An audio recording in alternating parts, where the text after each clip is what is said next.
se consagraron dos audiencias para el proceso verbal, una audiencia inicial y una audiencia de instrucción y juzgamiento, pero el proceso puede terminar en la audiencia inicial. Y creo que era necesario establecer esas dos audiencias. Realmente hay una buena cantidad de casos complejos en los cuales es relativamente imposible, o por lo menos muy difícil, que se agote toda la actuación que es necesaria para resolver el pleito en una única audiencia sin solución de continuidad. Realmente hay unos aspectos que casi obligan a romper esa estructura y convertir el proceso en dos audiencias. Y por eso terminamos con dos audiencias en el proceso verbal, la audiencia inicial y la audiencia de instrucción y juzgamiento. Cuando uno observa esos dos rótulos, audiencia inicial y audiencia de instrucción y juzgamiento, uno piensa que la audiencia principal es la de instrucción y juzgamiento, por el nombre pomposo que tiene. Yo creo que realmente la audiencia principal es la audiencia inicial. Y lo creo porque, tal como quedó elaborado el contexto general del Código, todo apunta a que en una enorme cantidad de casos la audiencia de instrucción y juzgamiento no se realice, sino que el pleito se resuelva en la audiencia inicial. Y eso lo podemos advertir con facilidad cuando observamos que buena parte del caudal probatorio que debe ser tenido en cuenta por el juez a la hora de emitir la sentencia, por lo regular debe ser aportado por las partes desde el inicio del proceso, es decir, con la demanda, con la contestación, con las excepciones y la contestación de las excepciones. En esa medida, realmente es apenas previsible que se reduzca notablemente el objeto del debate probatorio, y si eso es así, pues no hay mayor razón para que se haga la audiencia de instrucción y juzgamiento. Entonces, se presenta la demanda, se admite, se notifica, se corre el traslado, corrido ese traslado, entonces allí sí viene la modificación importante y es el juez debe señalar fecha y hora para que tenga lugar la audiencia inicial, así se denomina la primera audiencia. Cuando el juez cita la audiencia de la que estoy hablando, le advierte a las partes que tienen que comparecer que tienen que comparecer personalmente y les advierte las consecuencias de tipo probatorio y de tipo procesal en caso de que no exista.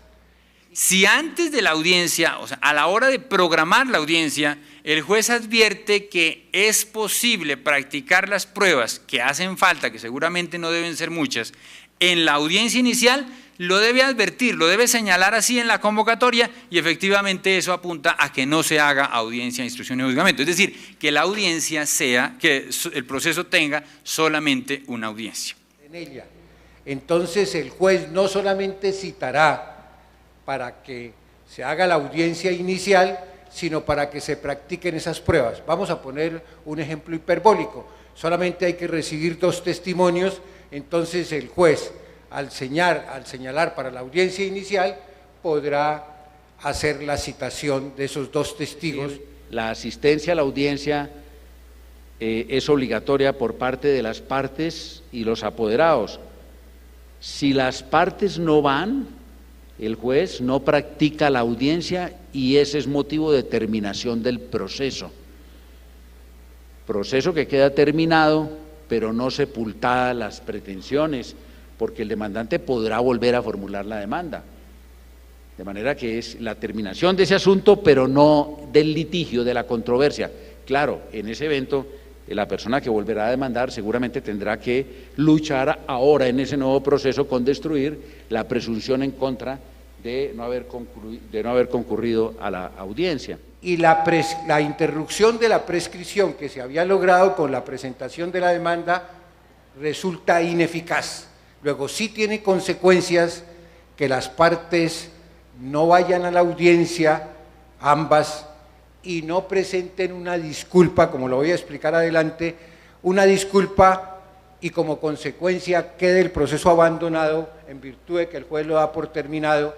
En ese evento la prescripción que se había interrumpido con la presentación de la demanda deja de ser eficaz, de tal manera que sí tiene consecuencias. Si va una sola de las partes, aquella parte que no fue, pues independientemente de las sanciones de orden probatorio y las económicas, se faculta al apoderado para que pueda confesar, disponer del derecho al litigio, de suerte que allí hay una modificación muy importante que va a permitir que el apoderado tenga esa facultad. Si no va la parte demandante, nosotros entendemos que las excepciones propuestas por el demandado que estén sustentadas en hechos confesables se tienen por demostradas. Si quien no va es el demandado, pues entonces tenemos por acreditados los hechos de la demanda que sean susceptibles de confesión.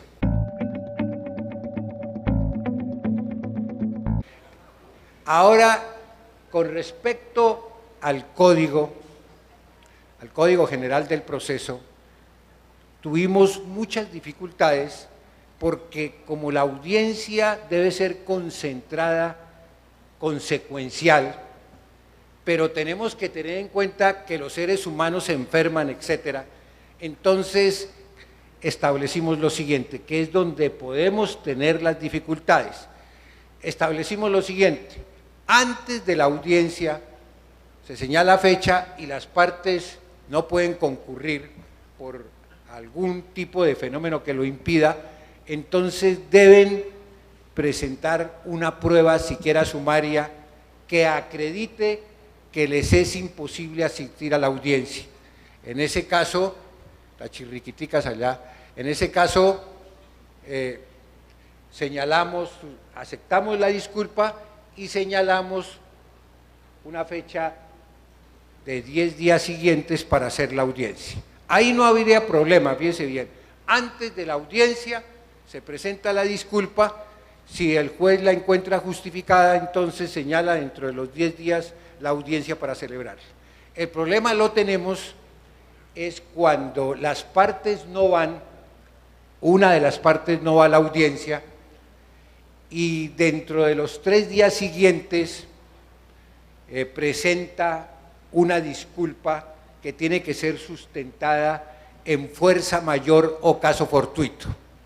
Y entonces, en ese caso no hacemos la audiencia, es decir, los efectos de tipo probatorio y procesal no se aplican porque tenemos en cuenta la audiencia, la disculpa, y señalamos fecha para el interrogatorio de parte en la audiencia de instrucción y juzgamiento. Pero como ahí íbamos a tener un gran bache, se estableció dentro de los poderes, deberes del juez, que él debe verificar por el medio más expedito si efectivamente la causal de fuerza mayor o caso fortuito es real. Luego, ¿eso qué significa? Que cuando se presente la disculpa dentro de los 3 días siguientes a la audiencia, tiene que explicarse qué fue lo que pasó, qué fue lo que sucedió, que genere el fenómeno de la fuerza mayor o el caso fortuito, para que el juez, como dice el código textualmente, lo pueda corroborar. Y corroborar es verificar el recorrido que el otro indicó para no poder asistir a la audiencia, teniendo el juez la posibilidad y además la obligación de hacerlo por el medio más expedito. Es decir, puede utilizar el teléfono, pero tiene que hacerlo necesariamente. El teléfono, el correo electrónico o mandar uno de los empleados del juzgado, etcétera, pero verificarlo necesariamente. Porque necesitamos empezar un proceso pedagógico, también lo dijo el magistrado Balbuena, un proceso pedagógico para enseñarle a la gente que no puede buscar disculpas para no ir a las audiencias.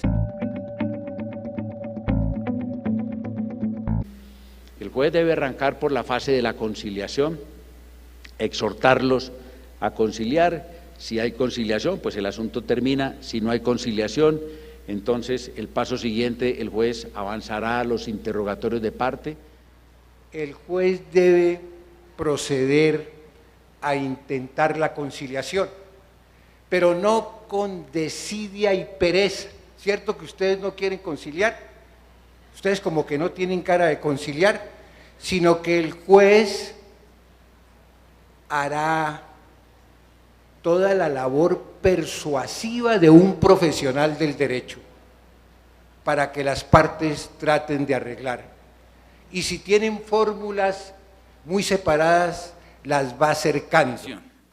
Pero no es que gaste todo el tiempo de la audiencia tratando de forzar una conciliación inútilmente como estamos acostumbrados. No, es que el juez intente la conciliación, sugiera la conciliación en el momento en que vea que hay ambiente adecuado para eso. Quizás no sea el momento adecuado cuando apenas inicia la audiencia inicial, porque es fácil advertir que a esa hora las partes llegan a mostrarse los dientes y no con los ánimos adecuados para conciliar. Tal vez si se avanza un poco en la práctica de las demás actuaciones que tienen que realizarse en esa audiencia, haya mejor ambiente para conciliar.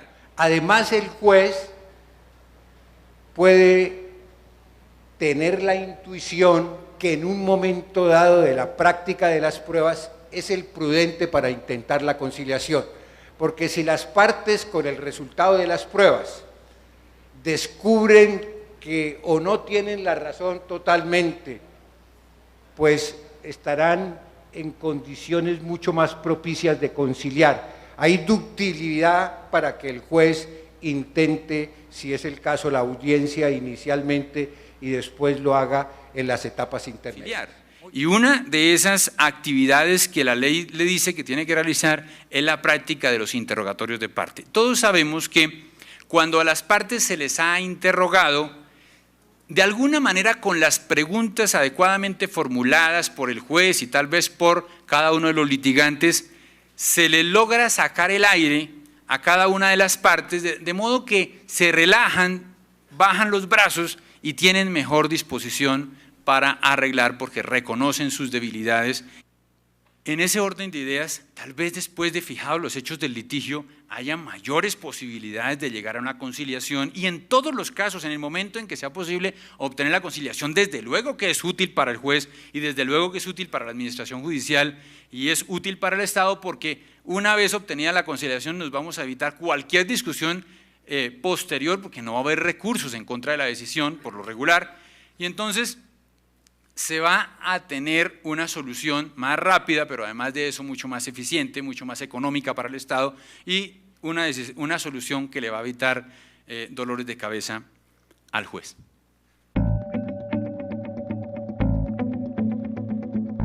El juez resolverá aquellas excepciones previas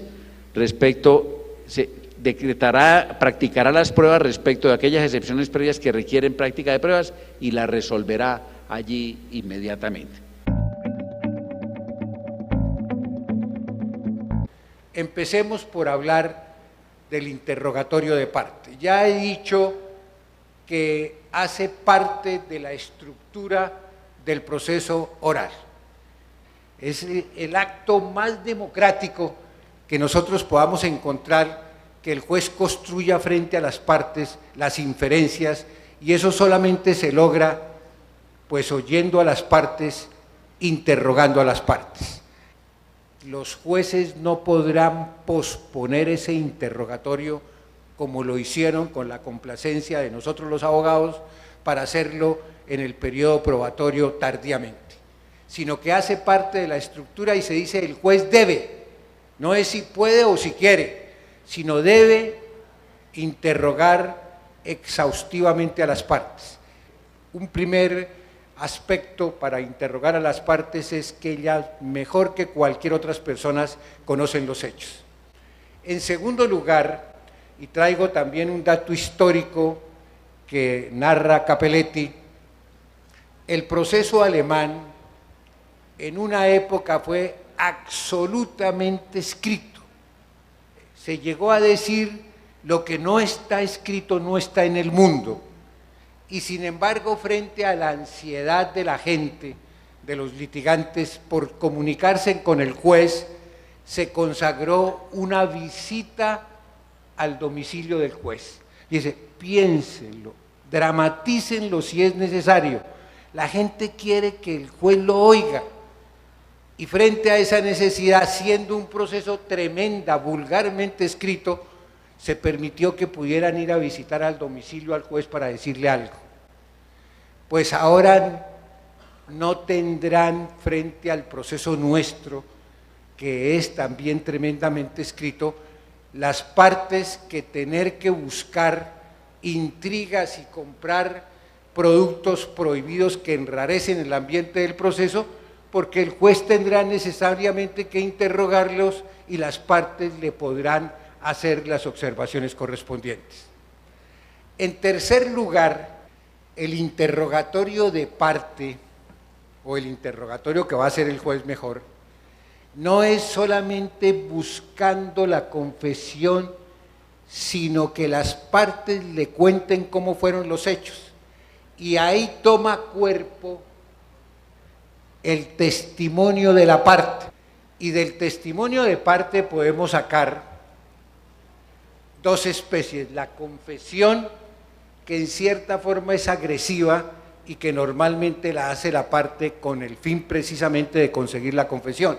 En cambio, cuando el juez hace el interrogatorio a las partes, normalmente van a salir dos especies, que confiesan determinados hechos y que rinden testimonio de parte con respecto a otros. Y el juez mirará a ver ya dentro del síndrome general del estudio de todas las pruebas qué valor le da al testimonio de la parte que no implique confesión, pero que del conjunto puede tener relevancia. Entonces, el juez practica los interrogatorios de parte, las partes podrán formularse su interrogatorio de parte. Enseguida del interrogatorio de parte, si el juez quiere, hace la diligencia de careo. Yo siempre me he opuesto a esa diligencia de careo. Esa es una cosa que estuvo muy en boga en el proceso penal hace mucho tiempo. Lo metieron en el Código del 70, en el 89 lo volvimos a sacar y el doctor Miguel Rojas lo volvió a meter en la ley 1395 y ahora les parece que es delicioso que la gente se caree. Yo tengo mis sospechas de que eso sea bueno, porque todos los procesos son amargos. No hay proceso donde la gente vaya a divertirse, como lo decía aquí alguien ayer, no. Cualquier proceso es dificilísimo, tenso. Entonces, en la etapa del careo me parece que genera más situaciones de confrontación que de entendimiento. El careo no es un nuevo medio probatorio, sino es un método para interrogar. Pero para que el juez haga el careo se necesita que tenga una gran agilidad mental, porque cayó en descrédito el careo era por el método que se empleaba. El juez le decía a una de las partes: cuénteme a ver qué pasó, y la persona duraba hablando media o una hora, en fin, y después le decía al otro: ¿usted qué dice? Y volvía a lo mismo. Eran monólogos hartísimos, como dicen las señoras del norte de Bogotá. Hartísimos, mijita. En cambio, ahora el juez captura racionalmente cuál es el punto de controversia y procede a preguntarle a las partes cara a cara. Por ejemplo, en el proceso de simulación, una de las partes dice que pagó el precio, el comprador, el presunto comprador, y el otro dice: no me pagó precio porque era simulada. Ese es el punto del careo. A ver, ¿usted qué dice? No, pues que sí lo pagué. ¿Cómo lo pagó? Y ahí mismo, si llega a decir que pagó el precio, nos contará cómo lo hará. Fijará el litigio en el entendido pues obviamente de que tendrá que tener una actividad diferente a la de decirle a las partes, a ver, ¿usted qué dice de esos hechos de la demanda? Pues obviamente todo el mundo dice, pues que yo me ratifico. No, el juez tendrá que explorar en dónde es que van a haber coincidencias, qué hechos se deben declarar probados, cuáles no quedan probados, porque a eso se va a limitar el escenario probatorio. Entonces tenemos el interrogatorio a las partes, el careo, y después el juez ahí hablando con las partes fija el objeto de la prueba. Les dice a la parte, mire, ¿está acreditado entonces que sí se pagó el precio? ¿Sí o no? Sí está acreditado, muy bien. Entonces aligera el objeto de la prueba y fíjese bien, las pruebas que estaban encaminadas a acreditar hechos que ya resultan aquí confesados o aceptados, devienen en inútiles y superfluas y como consecuencia nos vamos a ahorrar una cantidad de desgaste de tipo psicológico y jurisdiccional porque hemos logrado achicar el objeto de la prueba. Enfrente de cada una de las partes, el juez trate de confrontar los hechos que relata la otra en sus escritos de demanda o de contestación, para que la parte de viva voz y en forma espontánea exprese cuál es su desacuerdo con el relato que hace su adversario en el escrito de demanda o de contestación sobre el hecho, de modo que si no encuentra elementos serios de inconformidad con el hecho, el juez pueda tener por probado ese hecho sin necesidad de hacer más esfuerzos probatorios, porque precisamente de lo que se trata con la fijación de los hechos del litigio es que el juez defina cuáles de los hechos que fueron relatados por las partes se pueden tener por demostrados y cuáles realmente exigen un esfuerzo probatorio adicional, ya sea en la audiencia inicial o en la audiencia de instrucción y juzgamiento. Fijado así el litigio, entonces el juez hace un control de legalidad, con base en esa norma que estaba en la ley 1285 del 2009, en el sentido de mirar si hay defectos de trámite para solucionarlos inmediatamente, en el entendido de que si no hay reparos, si no hay situaciones que comprometan esa actuación, entonces esos hechos eventuales que puedan surgir o que después se vayan a pretender alegar, no se pueden alegar. Si no se puede revivir situaciones que quedaron sepultadas en ese control de legalidad.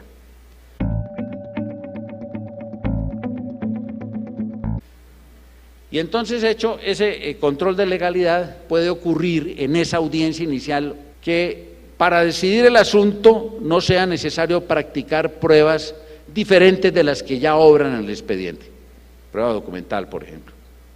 Entonces es muy posible que en la audiencia inicial, con el interrogatorio exhaustivo y con la fijación que hará el juez del objeto del litigio, quede despejada absolutamente las pretensiones y los hechos. Si esa es la situación, entonces esa audiencia inicial se vuelve en audiencia única. En ese caso el juez correrá traslado a las partes por 20 minutos para que hagan sus alegatos al demandante, al demandado, y procede a dictar sentencia. De tal manera que en ese aspecto es un proceso dúctil. Y el segundo caso donde se puede dictar sentencia en la audiencia inicial es cuando el conjunto de las pruebas se pueden desahogar en ella. Lo mismo que cuando las partes, que sería una tercera posibilidad, estén de acuerdo en que con las pruebas que se practicaron en la audiencia, el interrogatorio exhaustivo a las partes, le soliciten al juez que le dicte sentencia con base en eso, entonces el juez correrá traslado para alegar por el término de 20 minutos y procederá a dictar la sentencia correspondiente.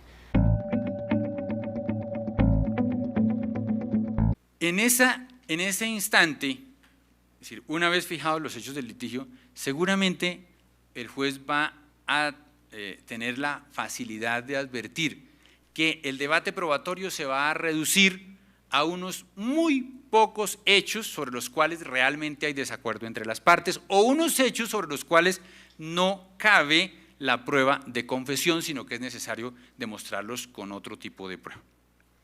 Siendo así,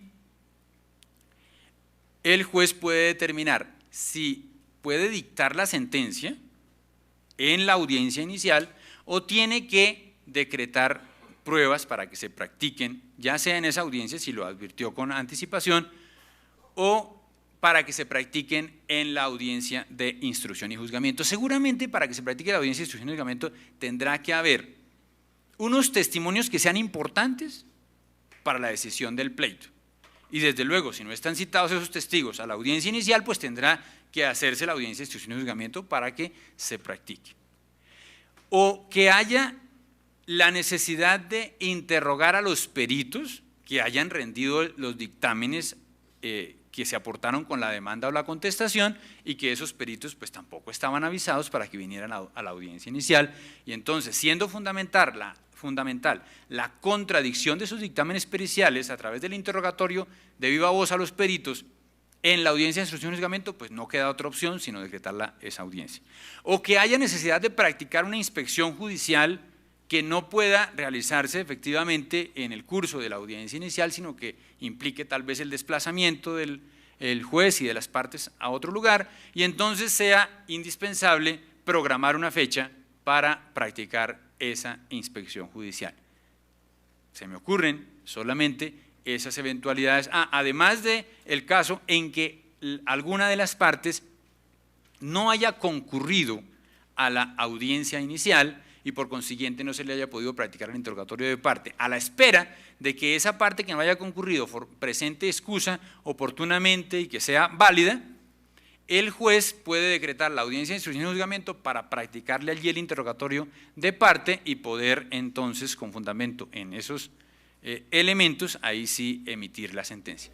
Entonces el juez debe en ese momento de la audiencia inicial, en materia del dictamen pericial, como ya lo indicaron ayer, decretar el dictamen pericial, nombrar el perito y advertirle, señalarle término para que rinda el dictamen, de manera que ese dictamen llegue al proceso con 10 días de antelación antes de que llegue la audiencia de instrucción y juzgamiento.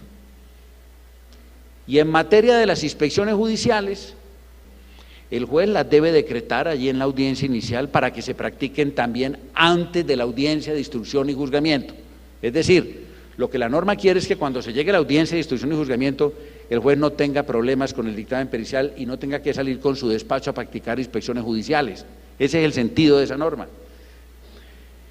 Y decreta las demás pruebas y señala fecha y hora para que tenga lugar la audiencia de instrucción y juzgamiento.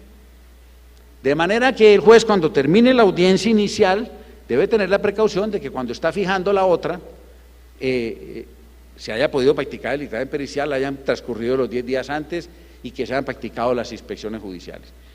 Pero vean ustedes que los casos no van a ser tan frecuentes si se tiene en cuenta todo lo demás que está en la regulación del Código Penal del Proceso, es decir, la exigencia de que se aporten serios elementos de prueba con la demanda y la contestación, en la medida en que el Código le prohíbe a las partes solicitarle al juez la práctica de pruebas que ellos mismos pudieron conseguir en forma directa o a través de derecho de petición, y además de eso le prohíbe al juez decretar esas pruebas en caso de que las partes se lo soliciten. Si eso es así, realmente el caudal probatorio que debe tener el juez para esa audiencia seguramente será grande. Y si además de eso, en la audiencia inicial puede practicar algunas pruebas que no exijan necesariamente que vayan a la audiencia de instrucción y juzgamiento, muchas posibilidades tiene el juez de dictar la sentencia en esa audiencia inicial. Pues bien, si definitivamente hubo necesidad de decretar la audiencia de instrucción y juzgamiento, pues el juez debe hacerlo en la audiencia inicial. Allí decreta las pruebas, señala la fecha y la hora en que se va a realizar la audiencia de instrucción y juzgamiento exclusivamente para que se practiquen esas pruebas que quedaron pendientes, quizás algunas pruebas que el juez estime de oficio que son estrictamente necesarias, y para que después de eso las partes puedan formular sus alegatos y el juez pueda emitir la sentencia. Entonces pasamos a la segunda etapa, que es la audiencia de instrucción y juzgamiento, donde procederemos a practicar las pruebas correspondientes.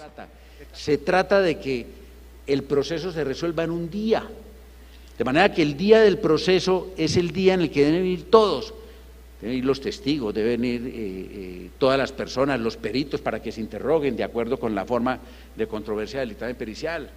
Las colegas abogadas, como yo lo he dicho en otros escenarios, ese día del proceso se harán reparaciones locativas para poder estar en su mejor momento, y nosotros los abogados haremos algunos esfuerzos menores para estar a tono con esa situación. Entonces el juez deberá señalar inmediatamente la fase de alegatos para que las partes aleguen allí, cada una por 20 minutos, le podrán pedir al juez que amplíe el término, el juez tomará la decisión de prorrogar o no el término mediante un auto que no tiene ningún recurso, oye los alegatos e inmediatamente debe proferir la sentencia de manera oral. En esa oportunidad de alegatos realmente los litigantes tendrán que ser sumamente juiciosos porque el tiempo es mínimo y tendrán que concretarse exclusivamente a los puntos que son verdaderamente delicados para la definición del pleito. No podrán dedicarse a cantar el sermón que acostumbran a hacer o que acostumbran a elaborar en los escritos, porque no hay tiempo para escucharles eso y tampoco tendrán tiempo para pronunciar esos discursos. Tendrán que limitarse a discutir o a plantear sobre los puntos realmente delicados de la discusión y los que son determinantes para que el juez finalmente defina el pleito.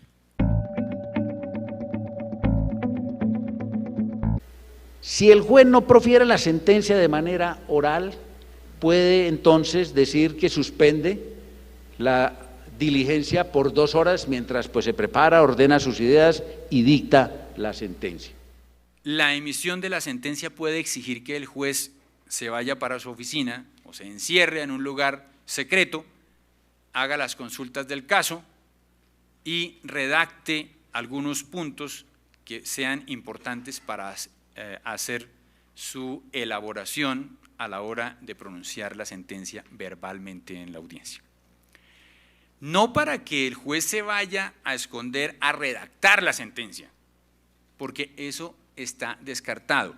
Nadie le va a exigir al juez que sea pulcro en la redacción como generalmente se le exige en una sentencia escrita. Y de hecho no es solamente que se lo exijan, es que el ser humano tiende a exigirse demasiado cuando tiene que hacer algo por escrito. No es lo mismo cuando se dice algo verbalmente. Y como el juez no está obligado a decirlo por escrito, sino más bien tiene la posibilidad y se le invita a que lo haga verbalmente en la audiencia, a dictar la sentencia, pues no tiene que esmerarse demasiado por la redacción de los fundamentos. Obviamente debe preocuparse sí por la claridad de esos fundamentos que soportan la sentencia. Seguramente el texto de la sentencia, el texto de la parte considerativa de la sentencia será mucho más reducido, mucho más pequeño del que estamos acostumbrados. En lo que sí tal vez debe esmerarse el juez por ser absolutamente preciso y claro, y tal vez en eso puede gastarse las 2 horas del receso, es en redactar claramente la parte resolutiva de la sentencia, porque es que eso es el fundamento de la ejecución. Si definitivamente no puede ni en la audiencia ni en las 2 horas siguientes, tendrá entonces que proferirla, tendrá entonces que, primero, en todo caso, anunciar el sentido del fallo. Señores partes, les cuento que no pude sacar la sentencia, pero les digo que voy a dictar la sentencia en el sentido de declarar prósperas las pretensiones de la demanda y dar una explicación somera del fallo, porque me parece que se probó tal elemento o porque no se probó tal elemento. Pero como no puedo proferir el fallo aquí, les anuncio el sentido del fallo y lo debe proferir por escrito dentro de los 10 días siguientes. Con una advertencia, esos 10 días siguientes deben tener en cuenta que no pueden sobrepasar el término de 1 año para dictar el fallo de primera instancia, según lo previsto en el artículo 121. La posibilidad de que el juez anuncie solamente el sentido del fallo en la audiencia y la redacte después por escrito, subsiste en el Código General del Proceso, pero yo creo que en la práctica los jueces se van a acostumbrar a que esa facultad debe ser usada de manera muy excepcional porque es lo que menos les es aconsejable. Es decir, si uno le puede recomendar algo al funcionario judicial, es que trate de evitar la posposición de la emisión de la sentencia, porque si la va a hacer por escrito, eso le va a gastar 4 o 5 veces el tiempo que le gastaba ponerse a pensar sobre cómo debe elaborar la sentencia verbalmente. Mil gracias. Si se anuncia, si el fallo se dicta inmediatamente en la audiencia, ahí mismo deberá interponerse el recurso. Si no se anuncia, si apenas se anuncia el sentido del fallo y se dicta fuera de audiencia, se interpondrá pues dentro en la forma tradicional. De tal manera que esa es la estructura del proceso y creemos nosotros que con esta participación de las partes en la forma que lo hemos dicho, se puede lograr una sentencia rápida, pronta y eficaz.